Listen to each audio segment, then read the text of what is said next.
Boa tarde a todos. Eu vou gravar mais esse vídeo aqui com vocês. E nesse vídeo eu quero conversar um pouquinho sobre o famoso reino dos céus. O que é o reino do céu? Bom, como a gente está no mundo material, a gente usa o número material para indicar algo caótico. Algo, na realidade, que ainda não tem uma lei. A gente compara o mundo material com a cor preta, com a escuridão, com as trevas. Isso é muito simples de explicar. Se eu tenho um objeto, qualquer objeto que eu tenha, eu não estou vendo o que está dentro dele. Eu só estou vendo a aparência dele. Isso é o mundo material. O mundo material é o mundo das aparências, é o mundo da ilusão, é o mundo maia. Porque eu não sei o que está dentro de cada coisa. Então, o que acontece? Como a gente vivia no mundo da ilusão, existe uma era da luz e uma era das trevas. A época das trevas, é claro que tem a ver que quando o sol começa o que a gente chama de poente. Tem a época do nascente do sol, quando ele surge, ele se levanta, e tem a época do poente, quando o sol passa pelo horizonte para baixo e ele não é mais visto no céu, começa a noite.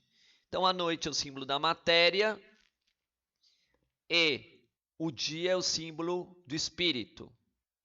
Então, a nossa mente seria como a tarde, não é dia e não é noite. Ela é uma penumbra, ela tem parte da noite e parte do dia. Então, nós, seres humanos, somos seres que estamos aprendendo a lidar com as nossas mentes. A gente está aprendendo a cada dia mais sobre como funciona a nossa parte biológica, o nosso físico, e começando a entender que existem sagrados, ensinamentos espirituais, as leis imutáveis. Então, sempre que a gente entende que estamos num mundo de caos, em um mundo caótico, a gente teria que querer colocar ordem sobre o caos.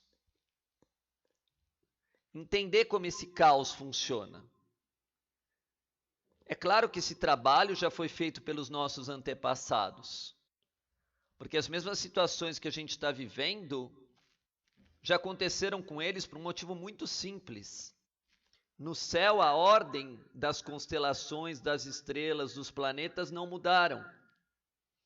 E aquelas vibrações que vêm do céu atuam sobre nós, como a gente está percebendo agora, que teve uma meditação de mais de 1 milhão de pessoas que foi convocado quando Júpiter fez conjunção exata com Plutão. Então o homem começa a entender que ele tem um desígnio ligado ao céu, às estrelas. Claro que ele não tinha que se prostrar para isso. Ele tinha que olhar aquilo e falar, bom, isso é uma energia, mas eu posso superar esse processo? Posso. Foi dado para nós as escrituras, foi dado para nós as boas ações, para que nada negativo que pudesse acontecer com a gente, né? Que pudesse atingir a gente através de um plano astral, através de uma tendência, atingisse nós se a gente estiver do lado de Deus. Se a gente usar como refúgio a própria luz. Mas o que é Deus? E aí vem uma definição. Deus para os antigos é fazer o bem. Né? Deus para os antigos é fazer o bem. O que é que faz o bem? O que faz o bem te traz descanso. Te traz paz de espírito. Se você está fazendo bem, você tem paz de espírito. Você está se sentindo bem. E com essa paz de espírito, vai aumentando a paz de espírito. Aqui, na sua casa, na vizinhança, em todos os lugares, vai chegando a luz. E isso vai gerar o que a gente vai chamar reino do céu. Reino do céu. Só que o que acontece? A cada 2000 anos é um plano de colheita. O número 2 representa colheita. Então foi do 0 a 1, um ciclo de colheita, do 0 a 1. Agora tem do 1 ao 2. Do 0 a 1 era muito caótico. Do 1 ao 2 já não é muito caótico. Por que já não é muito caótico? Porque alguém foi lá e demonstrou a existência de um centro, de um Deus, de uma luz. E essa unidade a gente chama de verbo. Verbo. Se eu falo para vocês bem, vocês entendem que bem não é mal. Se eu falo para vocês amor, vocês entendem que amor não é ódio. Esse é o poder do verbo. Só que o verbo, sem o sentir e sem a ação, a gente chama letra morta. É uma letra morta, porque aquilo não vibra. Imaginam tocar um instrumento que não sai som. Isso é uma letra morta. Então, se eu faço bem, eu me sinto bem, propago bem. Se eu aumento bem, ele se torna expansivo, porque é uma lei da natureza. Se eu faço mal, não posso me sentir bem com o mal, eu vou propagar o mal, mas será que eu não vou me arrepender do mal? Depois aquele mal não volta contra mim, não sendo bom? Isso é a ciência do verbo. É uma ciência simples e lógica. Agora, se eu faço bem, tudo vai clareando. Então, muitos de vocês estão buscando, através desse vídeo meu, esclarecimento, tornar as coisas claras, buscar claridade. Então, como que eu vou buscar claridade sem fazer o bem? Sem ser piedoso? Isso é uma lei espiritual, não dá. Aí eu vou falar, então não dá para ser do jeito que eu quero. Não, não dá para ser do jeito que você quer. Então você tem que ser humilde. Então o caminho do bem é uma coluna. Ela tem uma força de sustentação. Ela tem um suporte.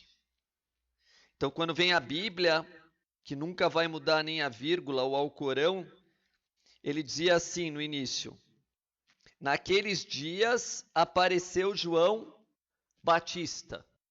Mas quem é João Batista? Aquele que batiza pelo verbo. Porque o início do livro de João, e essa é uma linguagem cifrada, né?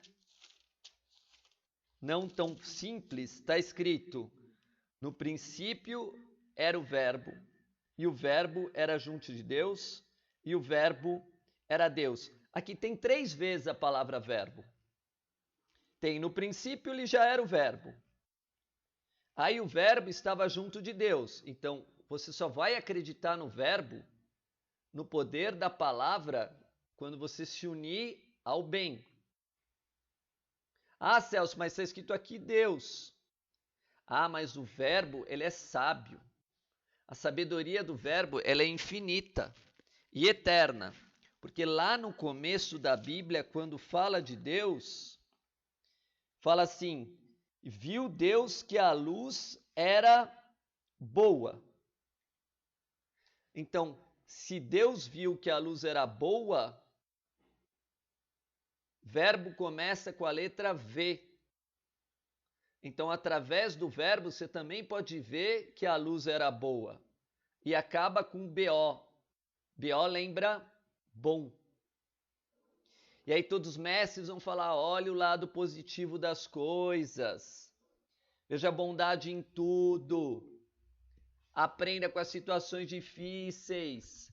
Todos vão falar a mesma coisa. Então nós, entrando na estrutura do verbo, a gente entra na estrutura de João. João. Quando aparece a palavra João, eu já lembro que pode ter a ver com o verbo, com a palavra, com o estudo da palavra. E quando você estuda a palavra, ela vibra. O verbo tem vida. Porque João diz, ele estava junto de Deus e Deus é vida. E no final piorou. O verbo era Deus. Então já era é no passado. Então a tradição do verbo ela é oral e oriental. No Oriente as pessoas fazem mantra milhares de anos, num único mantra eles resolvem a vida deles. Os hindus fazem Hare Krishna, Krishna Krishna, Hare Hare. Hare Rama, Rama Rama, Hare Hare. E inspiraram milhões de gerações com um mantra de 16 palavras. Então, cada palavrinha dessa é um livro para ser estudado, porque tem uma intenção que não muda. Quando você fala a palavra ódio, a gente não gosta de ouvir essa palavra, porque ela tem uma intenção e ela se concretiza depois na ação. Então, a gente, como seres humanos, estamos no ano 2000. Se formos contar os signos, olha que interessante, de 0 a 1000 seria Áries, de 1000 a 2000 seria Touro, depois de 2000, Gêmeos, a comunicação, o verbo, a linguagem, a palavra. E como a gente está falando agora, né?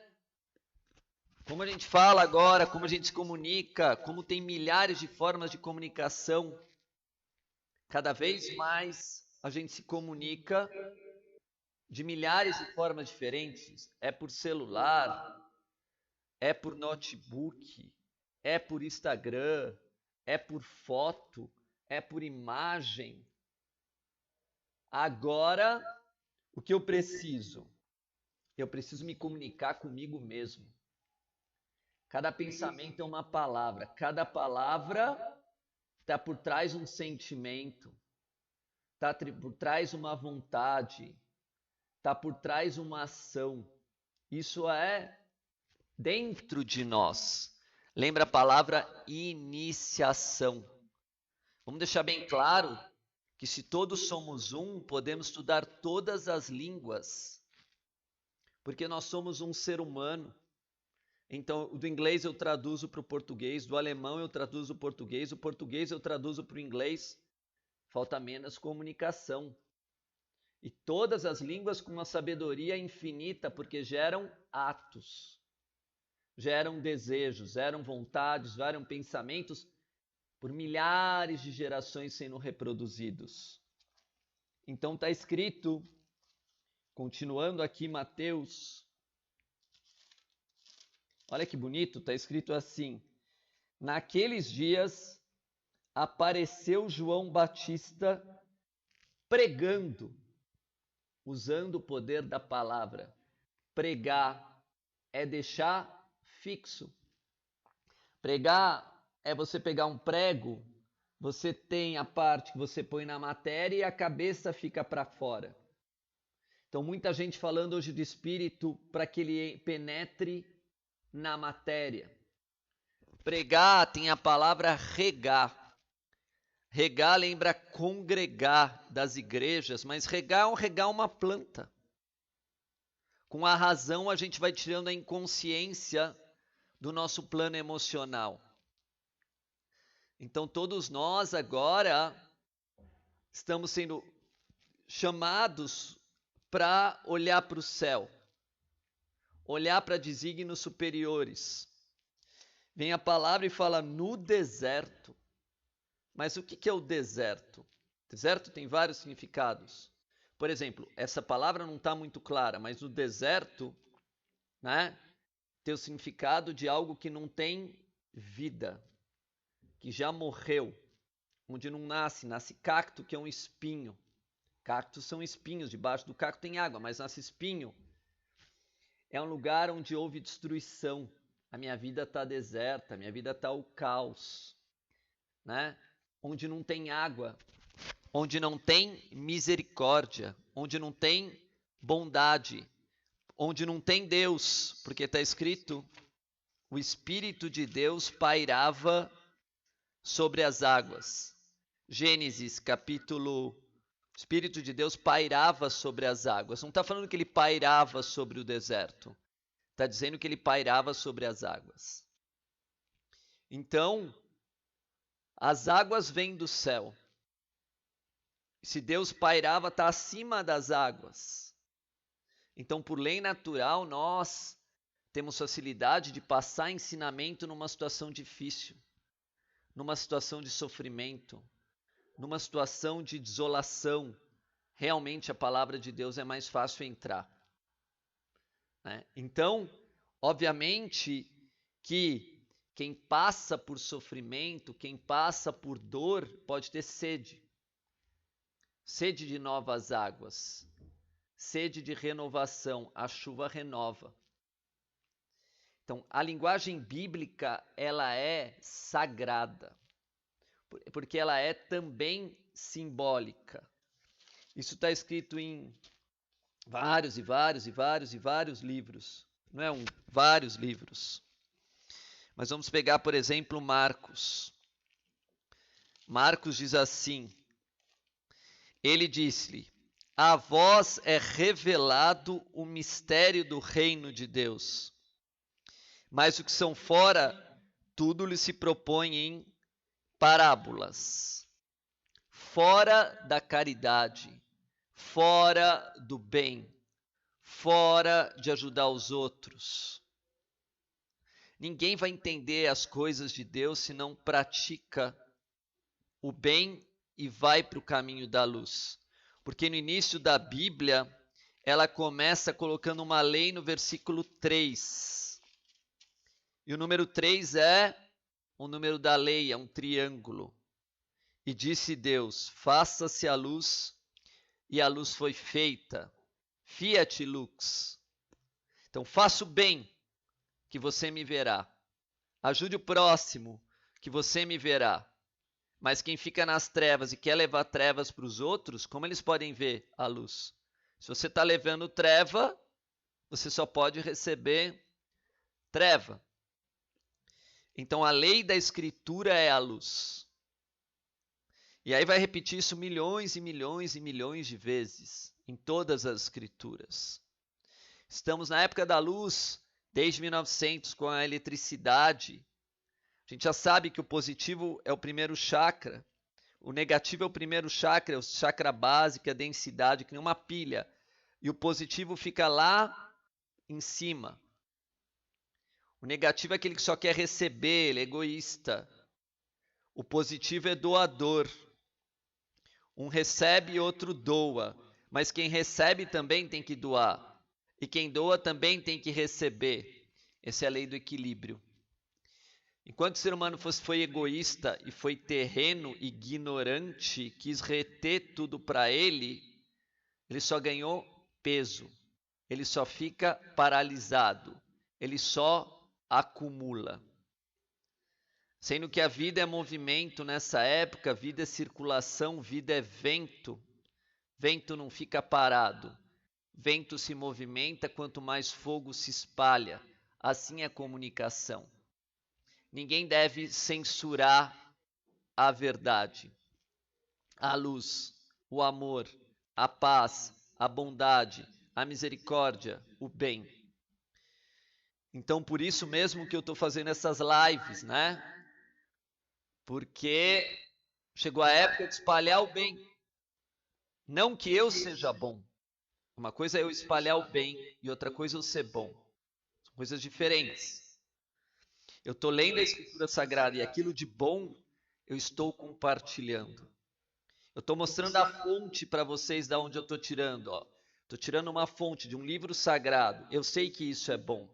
Ah, mas tem um monte de gente que fez mau uso. Pode fazer. Faz parte do livre-arbítrio. Você pode usar uma palavra para usar para o bem ou para o mal. Eu posso fazer bem só para mim mesmo. Eu posso fazer bem apenas para minha família. Será que é um bem maior esse? Eu posso fazer só os meus interesses. Será que é um bem maior esse? Ah, mas para mim está sendo bom, mas está sendo ruim porque você é egoísta. Essa é a lógica. Essa é a lógica da moral e da ética. Essa é a lógica do reino que um dia virá, que é o reino da justiça. Se eu só penso em mim, por que muitas pessoas vão ter que estar à minha volta? Não, um dia eu vou ter que ficar isolado. Só pensava em mim mesmo? Então eu preciso lembrar que sozinho é mais difícil viver. Hoje a gente está em quarentena, vivendo sozinho para talvez perceber que é muito melhor estar em conjunto, um apoiando o outro, do que um tentando destruir o outro e transformando a vida num deserto. Então, cada palavrinha, cada letrinha daqui é segredo. Em qualquer língua, em qualquer povo, em qualquer raça. Por quê? Porque depende da nossa intenção e o modelo que a gente está usando. Se a gente usar o modelo da bondade e da virtude, a gente vai ver santidade em toda a Escritura. Bondade, porque um modelo vai linkar com o outro, vai ressoar com o outro. Agora, se eu ficar achando, isso foi feito para me manipular, foi feito para fazer mal para mim, tudo bem, mas não foi feito. Não foi feito porque no final a gente vai ver na Páscoa que Jesus ressuscitou. Claro que Jesus pode ser numa linguagem absolutamente simbólica, é um verbo, salvar. Quem faz o bem além de se salvar descansa. Consciência do bem é o descanso. Consciência do bem é justiça e descanso. Jesus levanta, depois ressuscita. Quem levanta, que a gente usa as palavras? É o sol. É o sol que se levanta. Então você vai ver Jesus lá, com a cabeça, com aquela coroa de raios dourados, não é o símbolo do sol, não é o símbolo da luz. Quando a luz se levanta, o mal vai embora. Quando o dia chega, a noite vai embora. Vemos isso em todos os filmes, em todas as traduções e etc. Então, que a pessoa de Jesus esteja dentro de nós, que a pessoa de Moisés fazendo justiça e leis de amor e de bondade esteja dentro de nós, que a figura de Buda esteja dentro de nós. Porque figurar é projetar a imagem da nossa alma para o nosso corpo. Nós temos uma alma e nossa alma vive de luz. Então reflitam nessa Páscoa que essa alma brilhando é que você está fazendo bem. O seu rosto alegre, cheio de brilho, a pele brilhante, você iluminada, é que você está fazendo bem. E como recompensa você vai ter o descanso. Como recompensa as pessoas vão confiar em você. Como recompensa você vai ter saúde. Como recompensa você vai ser feliz. Independente do que aconteça internamente, você foi forjada. Então, levanta-te e ressuscita-te. Levanta, porque a gente tem coisa para fazer. Vamos fazer o bem. Vamos avante para a vitória, porque quem faz o bem nunca perde. Todo o bem que você fez, isso você não perde. Por isso está escrito que na época do céu a palavra é arrepender. Arrepender do tempo perdido. Arrepender porque é muito mais generoso para a nossa alma, para o nosso espírito, talvez não para o nosso ego animal. Nosso ego animal vai ficar bravo.